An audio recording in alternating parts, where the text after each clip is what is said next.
What's up, everybody? It is Sunday, March 23rd, 2025. We're at the Bitcoin block height of 889,140. TikTok, next block. And as you guys can see, the sats for VVite to move Bitcoin on the base layer is really, really cheap right now, guys. So go ahead and move some Bitcoin if you can. But I want to give a quick shout out to Paul for donating big again. Thank you so much, Paul, and also Letha again. Thank you so much. I gave him a shout out on Satoshi Saturday, and all you guys that donate. I really, really appreciate you. But those two are my heavy hitters and stuff, and they keep my family very, very wealthy in the future, and I really, really appreciate it. If you guys want to donate to the channel, there's links down in the description box. I'll give you a shout out if you do that. And if you want to really help the channel, that'll greatly be appreciated. And also you can share the videos. I made a Satoshi Saturday yesterday and it got copyrighted. So yeah, it's not really spreading out. So if you guys want to share that video, I'd really, really like that so much. Thank you. What we're going to do today, guys, we're going to react to a video from the Bitcoin podcast with Walker. And he had a gentleman named George Bodine or George Bodine on there. And they were talking about earning yield on our Bitcoin in the future. So let's go over there and let's see what they have to say. MicroStrategy is going to become the world's first Bitcoin bank, biggest bank in the world. And what did Saylor begin to drop as far as hints? And by the way, if you go back to 2010, Al Finney talked about this in Bitcoin Talk Forum. He talked about Bitcoin banks. He felt that was where the future was going to go as far as off the base layer, was Bitcoin banks, Bitcoin-backed banks. I agree with that, by the way. I think the future is going to be absolutely crazy. The base layer, like I just showed you earlier, is going to be for big big purchases like cars and houses and yachts and buildings and stuff like that. We're going to have layers on top of layers in the future. But I believe banks, if they're smart, they're going to hold the most pristine, not only money, but pristine asset in the world. So I definitely am on board with this. So Saylor has already given us the hints. Do you remember that conversation that he had with Saifedean Ammous about 2 months ago? It's the one where they're kind of a little butt heads. They're going at it a little bit. Yeah. Yeah. Well, that was called 4 Years to Bitcoin. If you go to 1 hour and 32 minutes into that podcast, and I've played it about 4 or 5 times now. So we live in a world right now where it's difficult to live off of your accumulated capital without actually being in the business of taking risk. I guess that's what I'm getting at. And I think Bitcoin offers a different possibility. I see a world, we're not there yet, but I think 10 years out, I see a world where you would be able to take your Bitcoin, put it with a trustworthy bank, and the bank would lend it out, and they would give you a yield, and you could then never sell your Bitcoin, pay your living expenses with the yield the bank gave you, and then the Bitcoin would appreciate in fiat terms forever. Wow. Think about that, guys. I know that's tough to, because the only way you're going to get yield off of something if somebody holds it and gives out your Bitcoin or whatever and making money with your Bitcoin. But I see most people not keeping their Bitcoin in cold storage like us, like a psychopaths, and taking this route because that's what people are used to doing. They're used to getting yield on big ticket items and also loaning against their house and stuff like that. So, it's gonna be interesting to see the future. And of course, for that to work, you have to have a trustworthy bank, right? What is a bank in that regard? I mean, classically, that's a bank that they take capital from depositors and they find creditworthy lenders and they charge an interest rate that covers the default rate, right? They actually do proper lending. And I guess this is what's interesting here is that Bitcoin is capital owned by the people. And so the bank basically has to get a return for their own shareholders and a return for the capitalist that own the capital, and they have to cover the credit risk. And the existing fiat banking system is using bank owned by the public and by the governments, right? The government controls the capital that existing fiat banks lend out. There's a reason why Michael Saylor had that conversation, because what was the conversation about? Bitcoin yield. Now, for anybody watching me right now, just pay attention while I say this one thing. If you have Bitcoin on a wallet and it's yours, it does not generate yield. But if you get yield on Bitcoin, you better figure out where it's coming from. So anyway, Saylor said, and he was pushing back on this. He said, well, what if it was in a country that was large with its own printer, its Fed, in a too big bank to fail? You could generate yield on your Bitcoin. You could live like the wealthy live now. Why does the royal family still have all their lands? Why do some families, the Rothschilds, why do they still have all their wealth? Because they never sell the wealth. The things that are wealthy, like Bitcoin, and you're going to do that. You personally are going to be able to do that in the future. You never sell your Bitcoin. You'll be able to live off that Bitcoin going forward. It's going to happen. So Saylor's already interested in this. And then, did you see the interview on the 11th of December with Ayers, I think his last name is? It's in a white hall. They're talking back and forth. Did you watch that one? I didn't watch the whole thing, but I saw some of the clips from it. Same thing. Same discussion comes up. And when safe, he mentioned JP Morgan. Who's Couldn't find that interview. he mentioned again in this latest one? JP Morgan, Goldman Sachs. Too big to fail banks holding Bitcoin. And in fact, there he takes it farther. He actually goes down the Hal Finney discussion, which is tokenized banks that are backed by Bitcoin or in stablecoins treasuries, because then he has a discussion about stablecoins. So that is coming. When those things happen, again, imagine Jamie Dimon, Mr. Evil. You think at 4 o'clock in the afternoon when he calls down to some pleb down there on the 8th floor down there in the basement, and he says, hey, move 100 million to such and such, because banks, they want to do that. They're going to custody, sell, and they're going to trade, and then they're going to buy Bitcoin. And when they do it at 4 o'clock in the afternoon, they're going to demand that they have block space. They're going to demand that the transaction gets into the block space. That if that pleb says, well, Mr. Diamond, we got to put a transaction, high transaction, I mean, he's going to get fired, and they're going to start mining their own Bitcoin. I agree. This is why I always show this in the beginning, because I want people to get used to what's going to happen in the future. You know, UTXO management and making sure your UTXOs are big as you can get them are going to be very, very important, because again, this is going to be pristine real estate in the future, digital real estate in the future. And the reason why the fees are low right now at 2, and I remind you guys of that, because there's not a lot of transactions going on. There's only 3,293 in this one, 3,436 in this one. And this is worldwide, guys. This is worldwide. But as the Bitcoin adoption keeps growing, these sats for VByte, for the fees for the miners to move this Bitcoin from the mempool to the block to get it in there, it's going to be very, very expensive, because again, it's a very, very limited space, and in the future, it's going to be pristine, like I said, pristine real estate. Because again, you have to have the hash rate. I'll tell you before I take a break, real quick here. Just let me put this out to the people that don't understand. If you have a hardware wallet, like God forsake, not a Ledger, but a cold bar or something, or a Bitbox, maybe, since they sponsor this show. Yeah, a decent wallet. Yeah, exactly, a good wallet. Yeah. So if you have a wallet like that, if you don't run your own node, whenever you transact with your Bitcoin, you're using somebody else's node. You cannot get a transaction on the base layer without a node. So you go through a node. All the miners are running nodes. Now, the miners themselves, people mining right now, are directing their hash rate to mining. By the way, I run a node myself. I started doing it late 2023, I believe.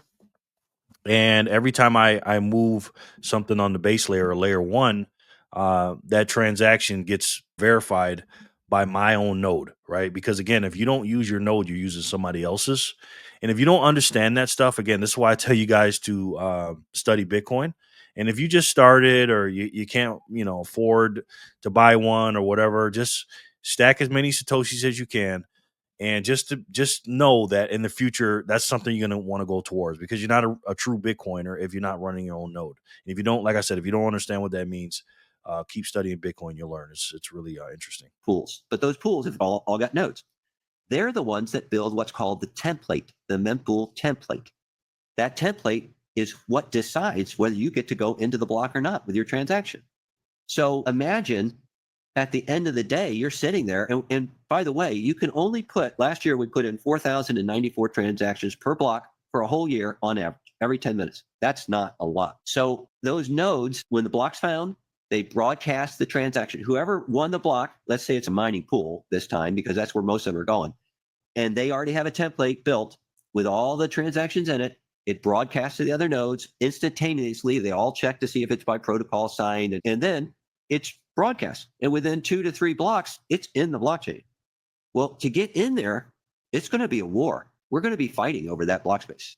It's coming. I think this is a kind of another reason why, first of all, UTXO consolidation is important for the average person, just so that you can actually spend your Bitcoin on chain at a later date when transaction fees are both higher in Bitcoin denominated terms and much higher in dollar or fiat denominated terms. But also it's just it's one of the reasons that things like Lightning or Fedimint are so important as we go forward, because it's the entire 3 billion people, however many people we have on the planet now, they're not going to be holding Bitcoin on-chain Bitcoin in self-custody, most likely. That's a nice thing to hope for, but just the reality of the situation is that it's probably not going to happen, right? I'm not going to say it will not happen. I'm saying it's probably not going to happen, but these other solutions exist. You're right on. You got it. I mean, it's not going to happen.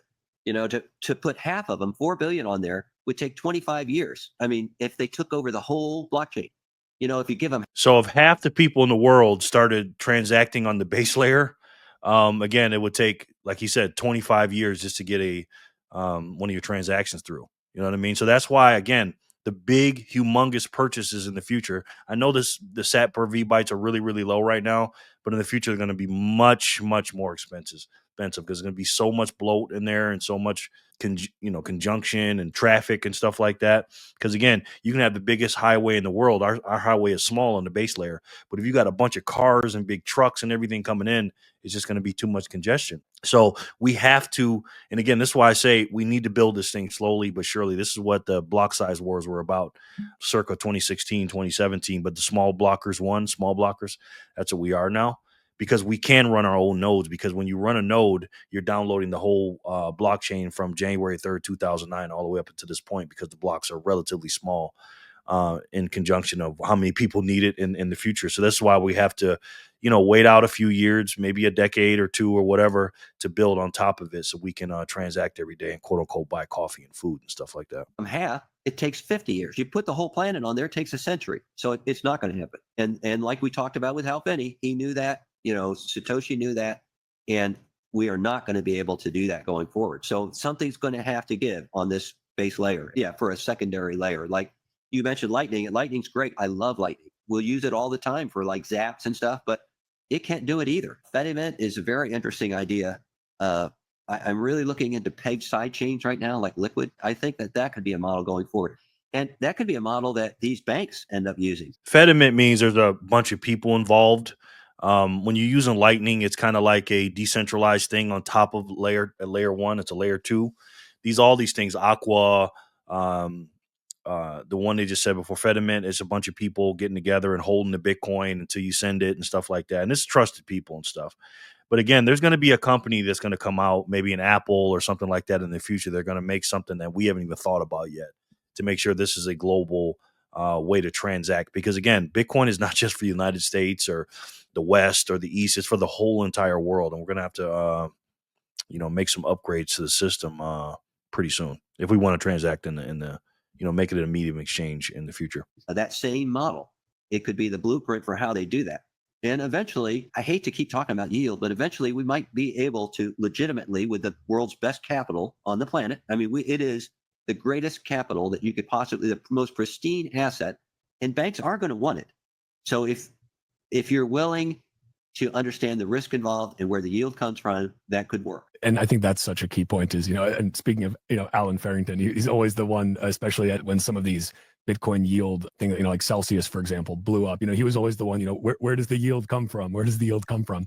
Because you should know. And also, you should know that you are taking a risk with that. Because I struggle with saying that anything is risk-free from a lending your Bitcoin out perspective. And granted, one can make the argument, the counterpoint that, okay, well, there's also risks to self-custody if you screw something up, or you have a multi-sig and you lose 2 of the keys or whatever it is. And so there's risks everywhere, right? There's risks in anything you do. Your life is basically a series of decisions based on what kind of risk you are willing to take or not to take. And that's a decision that comes down to human action, right? What do you as an individual want to do? What are you comfortable with? What are you not comfortable with? So nobody's going to be able to tell you if that's the right decision for you. What's the right decision for Michael Saylor may not be the right decision for you. And that's okay too, but I'm glad Liquid's a great example because it's been around for a while now.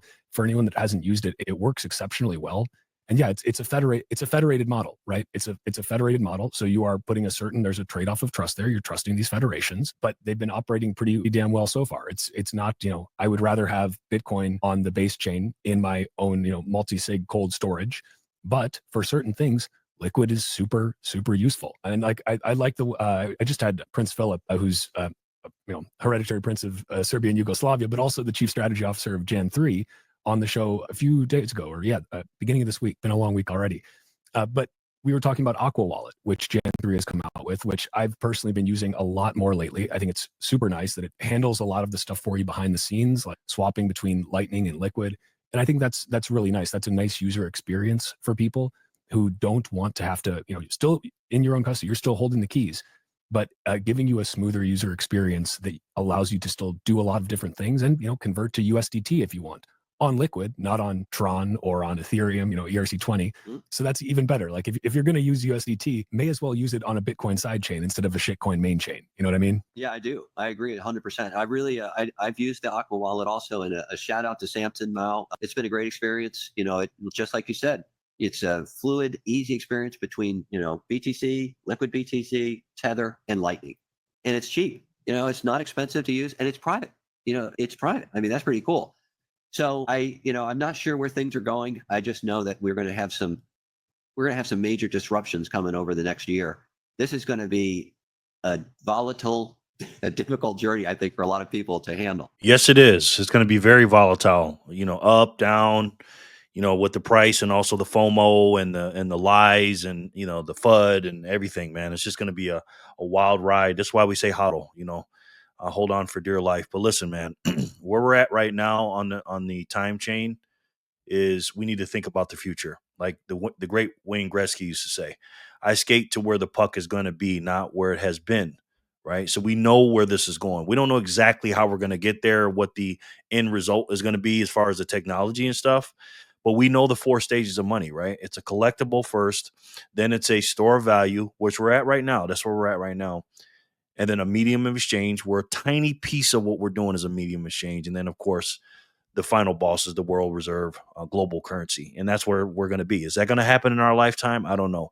But I think definitely within the next 10 to 20 years, we will be a major medium of exchange. I really believe that. I'm talking about 30% and above the world will be using Bitcoin and Satoshis as a medium exchange. So let me know what you guys think in the comment section below. And again, guys, listen, this, like you said, this is a pristine asset, the best asset in the world, not just the best money in the world, not just the best store of value, not just the best whatever, investment. It's not an investment in the world. It is the most rarest, scarcest thing on the planet. And once everybody starts to understand that, the opportunity that we have now to buy over 1,000 Satoshis today for $1 is going to be quickly gone. And that's why you need to understand why this money system is broken and where, like the great Wayne Gretzky says, skate to where the puck is going, and to make sure you understand where you and your family fit in with this. Because, again, it's a finite piece of the pie that you're getting now. And I don't think we're going to have much time to be getting as many Satoshis as we can. So if that's the case, and we know where the puck is going, and we know that it's going to end up being the world reserve currency, and people are going to be not only working for it, but not be able to exchange their dollars for it.